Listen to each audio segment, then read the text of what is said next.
आगामी पालिका निवडणुकीमध्ये मविया भुईसपाट होणार। महसूल मंत्री बावनकुळे यांनी मोठा दावा केला आहे। मवियाने वेळीच मतदार यादी तपासून घ्यावी, उद्या हरल्यावर बोलतील मतदार यादी चुकीची होती। मंत्री बावनकुळे यांनी मवियावर जोरदार हल्लाबोल केलाय। आता निवडणुका झाल्यानंतर तुम्ही निवडणूक हारले आणि आताही काय सांगतील निवडणूक हारल्यावर? येणारा स्थानिक स्वराज्य संस्थांमध्ये महाविकास आघाडी भुईसपाट होणार आहे। भाजपा महायुती 51% मतांनी जिंकणार आहे। आजही संधी आहे।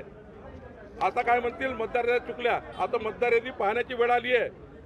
मी काँग्रेस पार्टीच्या नेत्याला आवाहन करतो, आता तुम्ही मतदार यादी बघून घ्या पुन्हा येणाऱ्या महानगरपालिकेची, जिल्हा परिषदेची, आणि आत्ताच ऑब्जेक्शन घेऊन टाका, नाही तर उद्या हारल्यावर पुन्हा म्हणतील की मतदार यादी चुकीची होती। काँग्रेसच्या नेत्यांना यशोमतीताई म्हणताना घ्या ऑब्जेक्शन, वडेट्टीवार घ्या ऑब्जेक्शन। आम्ही यावेळी ज्या निवडणुका जिंकणार आहे 51%च्या वर मतांनी जिंकणार आहे। आता मतदार यादी दुरुस्त करून घ्या ना, आहे ऑब्जेक्शन।